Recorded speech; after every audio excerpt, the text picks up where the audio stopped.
12:30 ಬತ್ತು. 12:30 1 ಗಂಟೆ ಆಗಿತ್ತು. 1 ಗಂಟೆ ಬಂದು ಗರಿ ಎಳೀತು. ಗರಿನ ನಾವು ಅಷ್ಟಕ್ಕೆ ಬಾಯಿ ಹತ್ಕೊಬಿಡ್ತು ನಮಗೆ. ಅಲ್ಲಿಂದ ತಡ್ಕೊದಾಕ ಬತ್ತು. ತಡ್ಕೊದಾಕ ಬಂದಿದ್ದು ಸೇಮ್ನಾಗೆ ನುಗ್ಗಿ ಬರಲ್ಲ ಅದು. ಸೇಮ್ ನುಗ್ಗೋದಕ್ಕೆ ಬಂದು ಗರಿ ಎಳಿತಾರೆ, ನಮ್ಮ ಬಾಯಿ ಆಗ್ಬಿಡ್ತು. ಏನು ಹಿಂಗೆ ಬರ್ತದೆ ಅಂದ್ಬಿಟ್ಟು ನಾನು ಮಾಮೂಲಿ ಸಂಧಿ ಇರ್ತದೆ ಮಾಮೂಲಿ, ಆ ಸಂಧಿ ಒಳಗೆ ಬಗ್ಗೆ ನೋಡಿದೆ. ಮಾಮೂಲಿ ನೆಟ್ಟಿಗೆ ನಿಂತಿತ್ತರ ಬಾಯಿ ಹತ್ಕೊಬಿಡ್ತು. ಇನ್ನು ನಮ್ಮ ಮೆಣಸಿನ ಕರ್ಕೋಕ್ಕೆ ನಂಗೆ ಬಾಯ ಸಿಕ್ಕಾಬಿಟ್ಟು ಬಾಯಿ ಆಗ್ಬಿಡ್ತು. ಆವಾಗ ನಾನು ಎಳ್ಕೊಂಡು ನಾನು ಅಷ್ಟೇ, ನನಗೆ ಯಾಕನ ಅಷ್ಟೇ. ಅದ್ರ ಮೇಲೆ ಏನು ಹಾಕೋಣ ನಿನಗೆ ಗೊತ್ತಲ್ಲ ಅಷ್ಟೇ.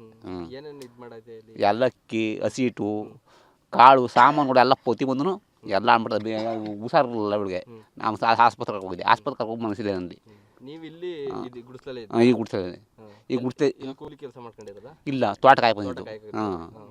ನೀರು ಕುಡ್ಕೊಂಡು ತೋಟ ಕಾಯ್ಕೊಂಡು ಇಲ್ಲೇ ಇದ್ವಿ. ಆವಾಗಿಂದ ನಾವು 2 ತಿಂಗಳಿಂದ 2 ತಿಂಗಳು ಆಗದೆ ನಮ್ಮ ಮುಂದಿಲ್ಲಿ. ಆವಾಗಿಂದ ಇಲ್ಲೇ ಇದ್ವಿ. ರೂಢಿಂಗ್ ಆಗದ ಕಾರಣ ಇಷ್ಟೇ. ಈಗ ಆನೆ ಎಲ್ಲ ಈ ಕಡೆ ಬರ್ತಾ ಇರ್ತದೆ, ಬತ್ತಣ್ಣ ಬಂದೇ ಬರ್ತದೆ, ಬತ್ತಾನೆ ಇರ್ತದೆ. ಏನೇನು ಹಾಳು ಮಾಡುತ್ತೆ ಬೆಳೆನ ಇಲ್ಲಿ? ಬೇಡ ಬಂದಾಗ ಮಾವಿನ ಮರ ಮುರಿದಾಕ್ಬಿಡ್ತದೆ, ಮೋದಾಕ್ಬಿಡ್ತದೆ. ಕಾಯೆಲ್ಲ ಪೈಗಳು ಎಲ್ಲ ತುಳ್ದಾಕ್ಬಿಡ್ತದೆ. ಮಾಮೂಲಿ ತುಳ್ದಾಕ್ಬಿಟ್ಟು ಓಡ್ತಾನ.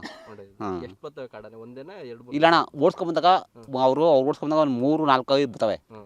ಅವ್ರು ಓಡಿಸ್ಕೊಂಬಂದಾಗ ಇದು ಒಂಟಿ ಅಣ್ಣ, ಒಂಟಿ ಸಲ್ಗ ಬಂದು ಹಿಂಗೆ ಮಾಡಿದೆ ಅಷ್ಟೇ. ನಿಮ್ಮ ಹೆಸರು? ಹೆಸರು ಕಬಳೆ ಅಂತ.